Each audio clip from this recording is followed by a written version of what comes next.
Hello!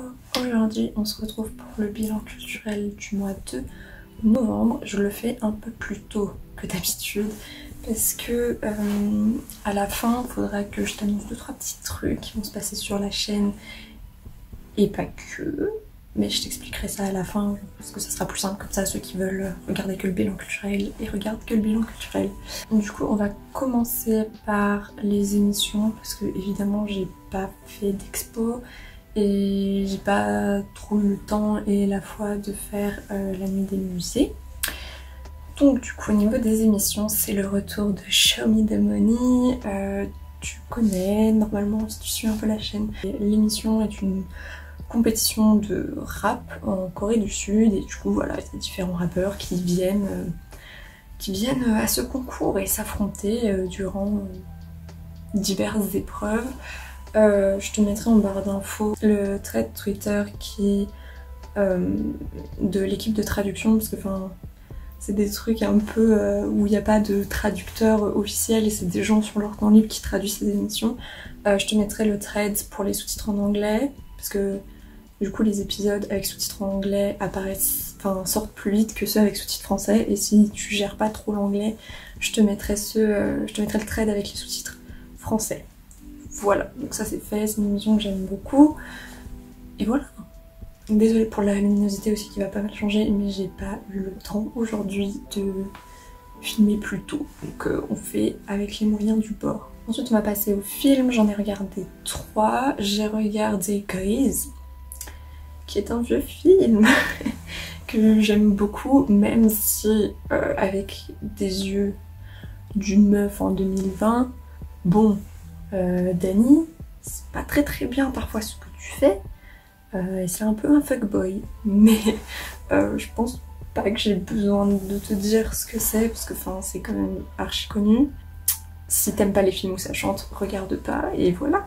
Ensuite, toujours sur du chant, j'ai regardé Pitch Perfect ou The Hit Girls, qui du coup raconte l'histoire, qui raconte l'aventure de Becca qui arrive à l'université, mais elle tout ce qu'elle veut c'est être DJ à Los Angeles, donc elle va un peu à l'université pour faire plaisir à son père qui est prof là-bas et qui du coup ne paye pas les frais universitaires aux États-Unis qui sont quand même assez élevés.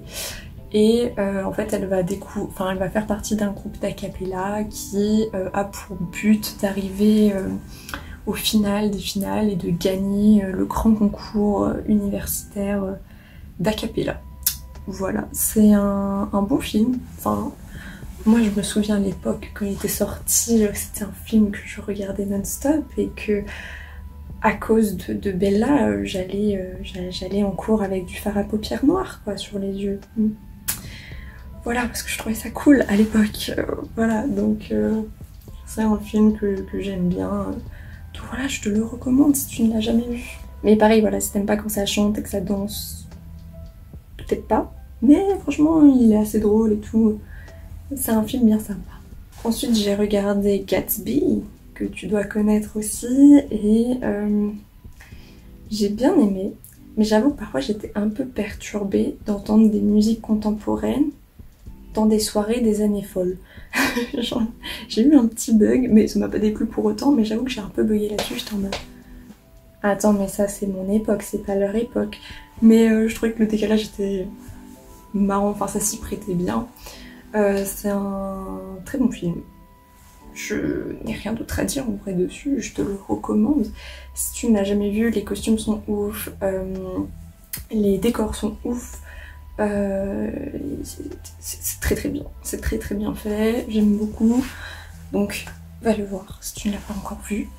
Ensuite on va parler de séries. J'ai regardé la dernière saison de 10% qui raconte le quotidien des agents, des acteurs et des boîtes d'agents, et les agences d'agents, on peut dire ça comme ça, qui est une série du coup que je suis depuis le début, donc j'étais très contente de voir tout ça. Il y a encore des merdes qui arrivent à l'agence et tout. C'est une série qui est vraiment bien faite et vraiment c'est une série française que je ne peux que te recommander. C'est vraiment top. Et du coup j'étais très contente de retrouver les différents agents et les différents personnages de cette série. Hervé c'est mon préféré. J'adore Hervé. Surtout dans cette saison où il m'a fait exploser de rire. C'est pas un spoil, mais la scène du miroir avec la laque. Voilà, c'est tout ce que j'ai à dire. Si t'as vu la série, ça m'a beaucoup fait rire. Mais du coup, je ne peux que te recommander cette série. Ensuite, j'ai regardé Barbare sur Netflix, que j'ai un peu moins aimé. C'est une série allemande et ça raconte un peu l'histoire de l'armée romaine contre les peuples germaniques. Au niveau tout ce qui va être costume, tradition, rituel, etc., je peux pas te dire si c'est représentatif de l'époque ou si c'est du pur imaginaire, ça je peux pas te le dire, je suis pas experte dans cette période et dans cette géographie, dans cette zone géographique, donc ça je pourrais pas te le dire. C'était une série, après le premier épisode, à la fin de cet épisode, je me suis dit oh waouh, ça va être cool, et en fait au fur et à mesure j'ai pas trop aimé. Je crois qu'en plus les séries où ça parle stratégie militaire, guerre de clans, etc., je crois qu'en fait ça a tendance à un peu tendance à m'ennuyer et à pas trop m'intéresser. Donc je te recommande pas nécessairement cette série, que j'ai pas trop kiffé. Après au niveau de l'image, ou voilà, c'est assez cool à voir et ça reste joli à l'œil, mais au niveau de l'histoire, j'ai pas trop accroché. Donc voilà. Et ensuite, je t'ai gardé la meilleure série pour la fin, qui est mon petit coup de cœur du mois. Je pense que t'en as entendu pas mal parler sur les réseaux sociaux. C'est Le Jeu de la Dame. Mais cette série, une pépite. Elle est hyper bien. C'est une mini-série, donc il y aura vraiment qu'une seule saison. Donc si t'aimes pas trop t'engager dans les séries et suivre 36 milliards de saisons avec 36 milliards d'épisodes, c'est parfait pour toi. Ça va raconter l'histoire d'une jeune fille qui va apprendre les échecs et qui est en fait un prodige des échecs et qui va devoir évoluer dans un milieu quand même constitué à la base à 100% d'hommes. Il n'y a pas trop de meufs qui font des compétitions d'échecs. C'est super intéressant, et si tu ne t'y connais pas du tout aux échecs et que tu ne connais même pas les règles, c'est pas un problème pour suivre cette série. Au niveau de la colorimétrie, au niveau des plans, au niveau des costumes, au niveau de tout ce que tu veux, c'est trop bien. Ça retrace bien l'époque dans lesquelles Bess va évoluer. C'est pépite. Vraiment c'est une très bonne série, donc évidemment ça va aborder aussi, je te préviens tout de suite, l'alcool et la drogue, parce que le personnage principal n'a pas eu une enfance très fun, puisqu'elle a été orpheline, elle s'est retrouvée dans un orphelinat. Je n'en dirai pas plus, tu découvriras son histoire par toi-même, mais elle a des petits problèmes d'addiction, donc ça va aussi parler de ça, de comment elle va s'en sortir. Et t'as envie de la voir évoluer dans le bon sens et de la voir gagner ses compétitions d'échecs et tout. Et je t'en dis pas plus parce que je préfère que tu découvres par toi-même, mais c'est vraiment une super bonne série. Je me suis pas du tout ennuyée. Même les phases de match, moi qui connaissais absolument rien aux échecs, ça m'a pas perdue, ça m'a pas... voilà, j'ai pas été perdue, ça m'a pas ennuyée. Donc je trouve que pour ça la série elle a vraiment été bien faite et pensée aussi pour ceux qui connaissent pas du tout aux échecs.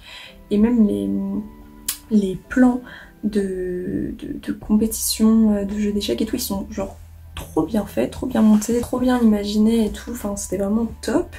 Et grâce à cette série, je me suis quand même mis aux échecs. Donc c'est pour te dire comment cette série m'a marqué. Donc franchement, hyper bien, elle est pas trop longue, donc si t'aimes pas t'engager dans des séries, c'est top pour toi. Et vraiment, mais coup de cœur. Je vais te parler de 2 documentaires que j'ai vus. Évidemment, c'est des documentaires Arte, j'en regarde beaucoup. Là, j'ai regardé... un sur Jane Birkin, qui est un personnage que je connais de nom, mais c'est pas sa vie en long et en large. Donc c'était super intéressant de découvrir cette personnalité, enfin d'en apprendre plus sur elle. Après, je peux pas te dire si le documentaire il est vraiment bien fait sur ce personnage et tout, parce que moi-même je le connaissais pas de ouf, mais en tout cas ça m'a permis de mieux la connaître. Donc non, c'était vraiment très très intéressant, donc ça je te le recommande. Et j'ai aussi regardé un documentaire sur Coco Chanel, toujours sur Arte. Et ce qui est cool, c'est qu'ils ont pas... ils ont parlé de la fois où elle a un petit peu potentiellement collaboré pendant la guerre, hein, voilà. Chose qu'il me semble, je ne suis pas sûre, je ne peux pas m'avancer, mais si tu as fait cette expo, n'hésite pas à me le dire. Il me semble que l'exposition Coco Chanel au Palais Galliera n'a pas parlé de ce passage, et parce que bah, potentiellement c'est pas top pour l'image de Coco Chanel. Mais du coup c'était intéressant d'en apprendre plus sur cette... dame qui a un grand caractère, hein. Et c'était super intéressant de voir aussi comment elle a révolutionné la mode et comment après parallèlement elle va pas être d'accord avec certaines choses concernant l'émancipation vestimentaire de la femme, notamment à la longueur des jupes par exemple. Il y a un passage d'une interview où elle va dire ce genre de choses alors qu'elle-même a révolutionné le vestiaire féminin. Du coup c'est hyper intéressant de voir toute son évolution et de voir ça. Vraiment, c'était un documentaire qui m'a vraiment passionnée. Et pour compléter ça, je ne ferai que te recommander la chaîne de Loïc Préjean si tu t'intéresses à la mode. Notamment, il a fait une vidéo sur l'exposition de luxe au musée des Arts Déco. Et comme je voulais aller la voir et que je ne peux pas, j'étais très contente d'avoir sa vidéo. Et vraiment, il fait des vidéos, mais trop bien. J'ai dû parcourir toute sa chaîne. J'ai pas vu toutes les vidéos, mais j'ai vu un grand nombre quand même pendant ce mois-ci là où vraiment je regardais et tout. C'était hyper intéressant, c'est hyper bien expliqué même si tu t'y connais pas du tout en mode. Ces explications elles sont simples, claires et hyper efficaces et ces vidéos sont trop bien montées. C'est vraiment top. Donc je ferai que te recommander cette chaîne si tu ne l'as pas vue. Et ensuite je vais te parler de livres, donc je t'insérerai des plans de livres en quelque part. Alors pour un séminaire, je devais lire les critiques d'art de Baudelaire. Je n'ai pas fini ce livre et je ne compte pas le finir parce que voilà, et que j'ai beaucoup d'autres choses à lire pour mon propre mémoire. Donc voilà. Ce qui est drôle, c'est de voir les critiques de Baudelaire qui sont parfois très sévères et bon, ça en devient parfois un peu drôle de voir comment il peut clasher certains artistes. Donc ces critiques d'art, c'est les critiques qu'il faisait lors des salons. Je t'ai déjà expliqué, il me semble, dans le dernier bilan culturel, ce qu'était un salon, donc je te laisse aller voir si tu ne sais pas ce que c'est. Et du coup c'est intéressant si tu t'intéresses à du Baudelaire, si tu t'intéresses à l'art et à la perception que pouvait avoir un contemporain sur les œuvres de son époque. Après c'est Baudelaire, donc c'est ses avis et tout, et c'est pas représentatif c'est pas représentatif de ce qu'on pouvait penser à l'époque, mais ça reste intéressant de voir sa perception sur certains artistes. Et ensuite j'avais commencé à lire le symbolisme de Rodolphe Rapetti. Donc le symbolisme c'est ce qu'on peut vraiment parler de mouvement, allez on va dire tendance, qui est une tendance artistique du 19e, 20e, sur lequel je vais travailler cette année, mais encore une fois, voilà, j'ai changé de sujet, donc je lirai je continuerai ce livre sur mon temps libre. Ça par contre, je pense que ça peut plus intéresser un étudiant en histoire de l'art, ou quelqu'un qui s'intéresse à l'art, et notamment au symbolisme, parce que voilà, c'est pas forcément des ouvrages grand public, parce que parfois il y a des notions qui sont pas développées parce que elles sont considérées comme basiques pour quelqu'un qui étudie l'histoire de l'art. Donc du coup ça peut peut-être être un peu compliqué à lire si t'as pas du tout de base en histoire de l'art, mais si tu t'intéresses au symbolisme ou même à l'art pendant le 19e, 20e siècle, ça peut peut-être t'intéresser. Mais après voilà, si t'en as un peu rien à faire de l'art et que le symbolisme en plus ça t'intéresse pas du tout, je pense pas que ça soit un livre pour toi, quoi. Voilà. Et enfin, on va finir sur ce que je viens de recevoir aujourd'hui même, qui est un exemplaire d'Omnia. Donc, enfin, un exemplaire d'Omnia. En fait, la revue va faire des espèces de catalogues comme ça, qui regroupent en fait les différents numéros qui sont parus pendant l'année. Là, c'est 1913-1914. et les vendre à un certain prix. Et je t'insérerai des plans de à quoi ça ressemble, mais du coup je suis très contente de l'avoir et que je l'ai pas eu cher, donc je suis très contente de ça. Et donc Omnia, c'est une revue de vulgarisation sur l'automobile, enfin sur les locomotions en général, mais ça se concentre quand même plus sur le développement automobile, et donc ça va aborder différents thèmes comme comment réparer son moteur, comment conduire correctement une automobile, mais aussi il va avoir des liens avec le tourisme, genre quelles excursions faire avec sa petite voiture, enfin, sa petite automobile, etc. Donc voilà, ce qui est pratique, c'est que c'est de la vulgarisation. Donc même moi qui ne connais rien en voiture, ça reste compréhensible pour moi.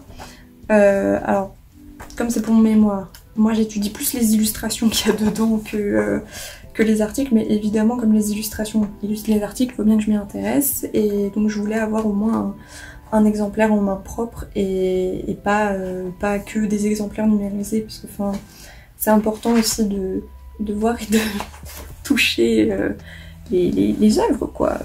Enfin, du moins, moi j'ai la possibilité de toucher mes œuvres vu que j'étudie pas des peintures, donc c'est cool. Et puis même de voir la qualité du papier, la qualité de l'impression, etc. Donc ça ressemble à ça, tu vois, avec des petites illustrations et tout. De toute façon, je t'aurais inséré des plans, mais voilà, donc très contente. Je l'ai pas encore dépouillé parce que j'en suis pas encore à cette année, mais du coup très contente d'avoir cet exemplaire. Du coup, je pense que c'est tout pour ce mois-ci et on va pouvoir passer aux annonces. Bon, je pense que c'est pas une surprise, on est fin novembre, décembre arrive. Qu'est-ce qui se passe en décembre? Il y a Noël, il y a le calendrier de l'Avent. L'année dernière j'avais fait un calendrier de l'Avent, c'est prévu que cette année il y en ait un nouveau. Du coup, forcément, je vais pas m'amuser à faire 36 milliards de vidéos pendant le mois de décembre, donc le calendrier de l'Avent est déjà un petit peu prévu. Et donc, chaque jour du 1er au 24, tu auras une vidéo par jour sur une œuvre d'art où je t'explique un peu dans un format court et qui est plus adapté aussi à moi pour pas que ça me prenne trop de temps, donc ce sera pas du fast cam. Ce sera vraiment comme l'année dernière, où voilà, chaque jour je vais t'expliquer une œuvre et du 1er au 24. Voilà, du coup ça fait que il n'y aura pas de vidéo autre pendant cette période parce que je vais pas te surcharger déjà, enfin je vais pas te sortir 36 milliards de vidéos quand même, et du coup il n'y aura pas de master vlog non plus tous les dimanches, c'était vraiment un truc réservé plus pour le mois de novembre, mais à la fin du mois, donc après le 24, il y aura le bilan culturel habituel et un master vlog qui va un peu résumer ce qui s'est passé pour moi au mois de décembre, donc t'inquiète pas. Donc c'est un peu comme ça que ça va se faire, et aussi je t'invite potentiellement à aller checker sur Instagram parce qu'il y a un projet plutôt cool qui devrait arriver aussi en décembre, donc je t'invite aussi à aller un petit peu là-bas. Je m'y mets doucement à Instagram, mais je m'y mets, donc on avance un peu. C'est aussi là où je te dis en fait quand je peux pas poster des vidéos, quand il y a du retard, si j'ai besoin de ton avis pour savoir de quel sujet je parle en premier pour une œuvre, pour un artiste, etc. Donc voilà, n'hésite pas à aller là-bas si ça t'intéresse. Si ça t'intéresse pas, n'y va pas, ce n'est pas un problème. Donc je pense que c'est tout pour ce bilan culturel qui a été un peu plus court que les précédents, mais c'est pas plus mal parce que je parle beaucoup trop. On se retrouve dans une prochaine vidéo. Salut!